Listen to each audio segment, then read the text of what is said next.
really educated me, Heather, about your work in our conversations with women that you do, everything from transitioning therapy to just women's health, period. But one of the most fascinating things that you opened my eyes to were the Mahu. And I've been doing a great deal of research as of late in regards to our national conversation about the transgender community. I've been really trying to find a space in my heart, not just for understanding. The understanding wasn't what I needed. I needed to understand why this was so difficult for everyone else to understand. Who are the Mahu? Can you explain the concept of that? Yeah, so in native cultures, so in Hawaiian native culture, they have what is called the Mahu. And the Mahu is somebody who is revered as really a special person, a healer. A Mahu is somebody that is considered to be in the middle. So they really tend to present kind of both masculine and male and female. They're not really either or. And so they take both sides of these spectrums, and they are really they can really share that. So they have the sensitivity of feminine and are nurturing and are healers in that aspect, but yet are still have some masculine qualities where they can be warriors and hunters and provide for their families in that aspect if they need to. And so they really do hold this place right in the middle of not being male or female, but really being both. And, you know, until the missionaries came to Hawaii and changed things, they were really revered as special people. And this is also something that is true in Native American culture, whereas in Native American culture, they call it two-spirited. And again, in Native American culture, back in the day, people who are two-spirited or Mahu are revered as special people to be honored because they are healers and caretakers. And, you know, it's really only in our society now where they've taken people and kind of, you know, labeled, and we like to be like, oh, yeah, we're shunning those folks because either they're confused or there's something mentally wrong there. But if we really take the time to look back in our history and look at our ancestry, that's not true at all. It is not true at all. And that's why when we had this conversation, my mind was blown because I realized what I had been learning during my research over the past few months is that this has always existed. And this was not seen as a strange thing. It was just an accepted part of our society.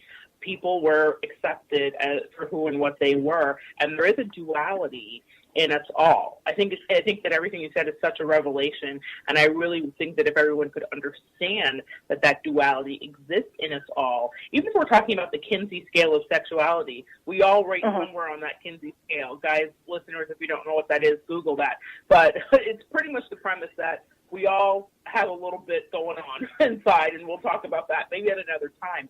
But I just wish we could move into a place of being more accepting and inclusive. And I just loved when you said the word Mahu, I thought, what a beautiful word, what a simple way to understand that there is something special in each one of us, whether we are on the spectrum or not on the spectrum or whatever the case is.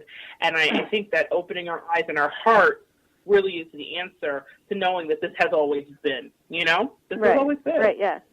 Mahu is something also too that really resonates with my own soul because I feel very much in the middle. I am somebody who, presents very masculine, yet am very in touch with my feminine side and my feminine body parts and all of that stuff. I don't want them to go away.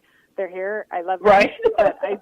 But I'm not ever going to be in some strappy, sexy heels and a pretty skirt and walking down the street. That's not going to happen. I'm going to be in my jeans and, flannel shirts or T-shirts and whatever because that's just how I am. And so, for someone being on the spectrum, that being two-spirit or being Mahu is a way for me to relate to where I don't have to say I'm transgender because I'm not really. I don't consider myself to be part of the transgender community because I don't want to transition. I don't feel like I'm in my wrong body. I don't feel like I was born the incorrect sex. I was born the correct sex, but in comfortability, I present more masculine.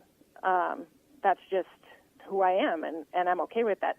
Could some of that be because I was raised by, a male my whole life, and so I really didn't have a feminine role model in my life that was, showing me how to put on them strappy shoes or whatever. But I can honestly say that I don't think that even if I did, that would be something that I would want to do. I feel most comfortable presenting a little bit more masculine, but I definitely feel feminine. Okay. And here's Confusing, something right? interesting because, yeah, well, no, it is interesting. And I think Yeah. I am so happy to be having this conversation because it is a conversation. There's a lot of confusion, and there was something we touched on as we were speaking recently about wanting to ask a question. I had said something, and I said to you, please forgive me if that's ignorant. And I think in our politically correct world, with the political correct police, we've made it so that you can't even get the information you need to be educated. And so I'm so grateful to have you on today because transitioning and all of that stuff, I know those are some of the things you assist people with in your work. And I think that's the conversation, even though I understand you are not transgender, you understand what happens throughout those changes. And is there anything that you would want people to know, just as an advocate for people with all rights, but anything you would want people to know about the transgender community? I think there's a lot of focus on the person themselves going through transition. And, a lot of times these folks that are going through transition also have partners in their lives or they have children in their lives. And those people are affected by that transition as well. And that is something that is not necessarily talked about as often. But I think it's something that truly can't be ignored because this transition process is something that affects everybody involved in it. So it's not just the person who is going through the transition, but, you may have a couple that was a lesbian couple, and now one of those folks has decided to go through the transition, and then that can now become extremely confusing for the partner because they have all these feelings of, oh, well, I fell in love with a woman. That's what I was attracted to was a woman, and now you're maybe deciding to transition to a man, and I'm not sure how I feel about that because really I'm not attracted to men. I'm attracted to you as a person, and I love you very much. But am I still going to love you the same way and have the same attraction to you once you go through this transition? Because it's not just emotional transition; it's also very physical, and the physical changes that happen, it could essentially change that level of attraction. And navigating that part through the relationship, there's so much more than just this person is going through transition, and they're going to be, they're going to look different. They're going to now have facial hair where they maybe didn't. They're going to look muscular where they were really skinny. You know what I mean? There's so much more to it than just those physical aspects, and the conversation still needs to be had about what's going on. Maybe those folks had children, and how are the children feeling about this transition, and what's going on with them emotionally when they look at what they thought when they were first born. It was my lesbian parents. Now I potentially have heterosexual parents, and I have to now explain also to my friends that what happened to you, my mom is no longer my other mom, it's now my dad. And that's a lot for the other people involved, right? It's such a great deal. And I think what you said is so wise. We are often very focused on the person in transition, and there is a lot to focus on. There is a great deal of transformation happening in their body, heart, spirit, mind, soul, but we forget that there are people that this spills out over onto, and it absolutely affects them too. And a person's transition is not something they're doing to somebody else, but it does affect the other people around them. I remember watching a documentary that it may have been a reality show that Chaz Bono had, but previously Chastity Bono, Cher's daughter, now son. And I remember the confusion that was had in the conversation. I remember people being confused about Caitlyn Jenner and the transition that Caitlyn has just made. And I remember watching how it seemed to devastate everybody around them. Now, I'm not a person that keeps up with the Kardashians, but because it was a transgendered issue, I certainly was paying attention. And in regard to that, it stood out to me, which kind of piggybacks off of what you're saying here, Heather, was this kind of tortured feeling I saw in the face of Chaz's partner, who was in a lesbian relationship with Chastity, as you were just mentioning previously, and then he's transitioning into Chaz.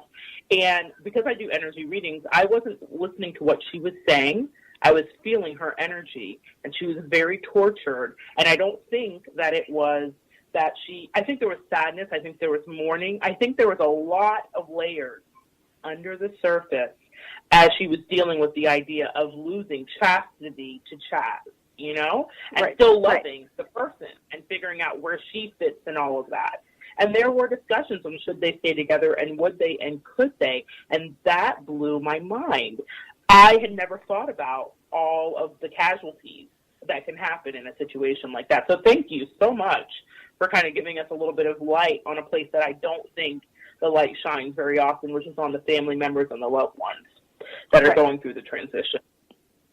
Now, on Evolve, Heather, I'm always trying to convey how we are constantly communicated with, whether it be angels or numbers or animals. Listeners, I know you guys are like, really, Monette, more communication? Always the communication. And Heather told me a wonderful story. Would you please share it about and let me see if I'm saying it right, Amakua, which is, correct. First of all, what is an Amakua? So, again, disclaimer, not to be an expert on Hawaiian culture or anything like that, but one of the things that the Hawaiian culture has is what they call amakuas, which is very similar to the Native American spirit guide. And so Amakua is basically your family ancestral protector. So they come in forms of animals, and they are symbols that are protectors of your family and your ancestry. And so it's always very interesting to, when you immerse yourself in this culture, to try and figure out, what is your family Amakua and how does that come about? So we were just recently on a trip to Hawaii, and I was asking some close friends of mine that are Native Hawaiian, how does one figure out what their Amakua is? Like what brings that to your attention? Like, how do you know? There's general ones that everybody talk about. There's, owls and fish and sharks and geckos. But how do you know actually what really belongs to your family and what is protecting your family? And the answer that was given is very similar to, often to what we hear in Christianity about angels, is that it will come to you. When you ask these questions, you will be given signs and you will see them. And so, interestingly enough, I asked these questions about, what's our Amakua. And previously, I had always kind of suspected that it was a pueo, which is basically a Hawaiian owl. They look very similar to a barn owl, but a little bit smaller. So the same night that I had been asking these questions, we went driving home, and we have property in Hawaii, and it's a very long road down to our house that's not much traveled. And twice we had two different owls came and landed right in front of the car, so we actually had to stop as not to run it over. Which is a very rare thing, right? Because owls are not going to, it's not often that birds of prey are getting in your drive path. You know what I mean? As you're driving your car down the road. However, it happened twice on the same road when it was, whether it was the same one or a different one, I'm not sure. But, it was, at that point, too, that I was telling, well, there's your answer. There's your Amakua coming to let you know what it is. Right directly, guys, and pay attention to what Heather has just said. So important. That animal stopped her. Very often when you're getting signals from your animals or messages from animals, bugs, all kinds of things can give you messages. They will directly almost face off with you or stop and look over at you and hold your gaze. There is a connection that is happening, and so that way it's not just a random animal sighting, because we see animals all day if we live on Earth, okay? So when you're wanting to know whether or not you're being communicated with or you're giving a sign, Heather was specifically asking, she put it out to the universe, what is my Amakua? And the universe gave her a specific answer with uncharacteristic behavior from a bird of prey. Birds of prey, we usually hear them, we see them swooping in and out, but we don't get to face off with them twice, where she had to stop her vehicle in order not to interface with this animal. That was a direct answer to her question about who her animal totem was, her spirit totem, whatever you want to call it. So thank you, Heather, for sharing that, because that's very important to know. It really does happen that directly. So you can't question, was that your Amakua? It was. Right. And many, and the other thing to remember is even with spirit guides or these are not, it's not just like the pueo is my Amakua and that is the only one that I have. You can have several different Amakua because there are several people in the family. For example, our son, his Amakua is a shark. He is a diver and he free dives, and he has had several shark encounters where they actually will just bump him and go away. He has been face to face with sharks and never had any, with